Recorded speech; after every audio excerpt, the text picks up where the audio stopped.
Hello friend, welcome back to my YouTube channel Mampi রান্নাঘর। তো আজকে দেখো তোমাদের দেখাচ্ছি ঝিঙে মশলা ভাজা রেসিপি। তো আমি কীভাবে বানাই তো তোমরা দেখতে থাকো। প্রথমে দেখো ঝিঙেটাকে আমি ডোমো ডোমো করে কেটে নিয়েছি। এদিকে কিছু পেঁয়াজ, কিছু কাঁচা লঙ্কা কুচি নিয়েছি।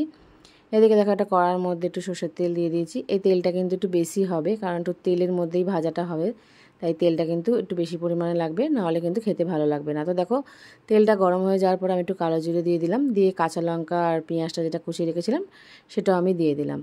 দিয়ে এবার আমি একটু বেশি করে হালকা করে লাল লাল করে ভাজা করে নেব। খুব বেশি ভাজবো না, আবার খুব হালকা করেও ভাজবো না, মিডিয়াম একটু ভেজে নেব।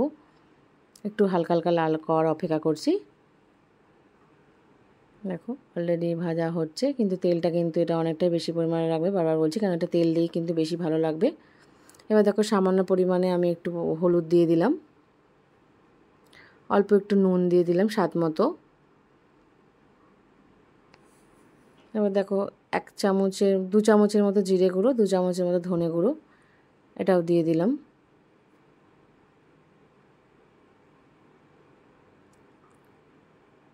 তো দেখো সামান্য পরিমাণে একটু কাশ্মীরি গোল লঙ্কাও দিয়ে দিলাম, জাস্ট দেখতে সুন্দরের জন্য। আর সামান্য পরিমাণে একটু চিনি দিয়ে দিলাম। তো দেখো সব কিছুকে একসাথে ভালো করে আমি মিশিয়ে নিচ্ছি। পেঁয়াজটা একটু ভাজা ভাজা করে নেব। মশলার সাথে সব একসাথে ভাজা ভাজা একটু হয়ে যাওয়ার পরে এবার আমি ঝিঙেগুলোকে কেটে রেখেছিলাম সেটাও দিয়ে দিচ্ছি। তোমরা লোক অনুযায়ী যে যতটা খাবে সেই রকম অনুযায়ী ঝিঙে নিয়ে নেবে, কারণ ঝিঙে কিন্তু একটু বেশি পরিমাণে নিতে হয়, কেন ঝিঙে কিন্তু রান্না হলে অনেকটা কিন্তু কমে যায়, তাই তোমাদের লোক অনুযায়ী পরিমাণ অনুযায়ী নিয়ে নেবে। তো দেখো মশলার সাথে ভালো করে একসাথে আমি ঝিঙেটাকে মিশিয়ে নিচ্ছি, যাতে কোনো জায়গায় না মিশে যায় এমনটা হবে না, একভাবে মিশিয়ে নিতে হবে। এবার দেখো আমি একদম ঢাকা দিয়ে দিলাম 10 মিনিটের মতো। ঝিঙে থেকে কিন্তু জল ছাড়বে, সেই জল ছাড়ার জন্য আমি ওয়েট করছি। তো দেখো 10 মিনিট পর তোমার দেখাচ্ছি, ঝিঙে থেকে কিন্তু অনেকটা জল ছেড়েছে। দেখছো তেলটাও কিন্তু অনেকটা বেশি, কিন্তু এটা যেহেতু তেলটা পুরো তেল দিয়েই ভাতটা খাওয়া হয়, তাই একটু তেলটা একটু কিন্তু বেশি দিতে হবে। তো দেখো এটাকেও আমি ভালো করে মিশিয়ে নিয়ে আরও 10-15 মিনিটের জন্য আমি ঢাকা দিয়ে রেখে দেবো। দেখো আরও 10-15 মিনিট পরে আমি তোমাদের দেখাচ্ছি, আরও একটু কিন্তু জলটা শুকাবে। তো দেখো এই পর্যায়ে আমি 2 চামচের মতো একটু কাসুন্দি দিয়ে দিলাম,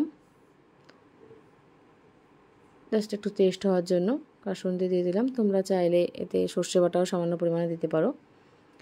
তো দেখো এবার আমি একটু ধনে পাতাও দিয়ে দিলাম। ব্যাস, এতে আর তেমন কিছু দেওয়ার নেই। এবার একদম এটা শুকিয়ে শুকিয়ে নিতে হবে, গায়ে লাগা মতো করতে হবে। ততক্ষণের জন্য আমি অপেক্ষা করছি। একদম গায়ে লেগে আসলে তখন তোমাদের আমি সার্ভ করে দেখাবো। গরম গরম ভাতে কিন্তু এই রেসিপি পেলে আর কিছুই লাগবে না। তো তোমরা এভাবে অবশ্যই বাড়িতে ট্রাই করো। তোমরা ঝিঙে পোস্ত নিরামিষ অনেকভাবে খেয়েছো, আমার চ্যানেলে ঝিঙে পোস্তও রয়েছে, তবে এটা কিন্তু সম্পূর্ণ একটু অন্যরকম টেস্ট। তো তোমরা অবশ্যই করে এটা একবার বাড়িতে বানিয়ে খেয়ে আমাকে একটা কমেন্টে জানাবে কিন্তু যে কেমন হয়েছে। এটা একদম সম্পূর্ণ আমার নিজস্ব রেসিপি, তোমাদের সামনে দেখালাম। তো দেখো আমি জলটা একটু শুকিয়ে নিয়েছি। তো দেখো এরকম কিন্তু তেলের ওপর ভাসবে, দেখতে কিন্তু যতটা সুন্দর লাগছে খেতেও কিন্তু দুর্দান্ত লাগছে।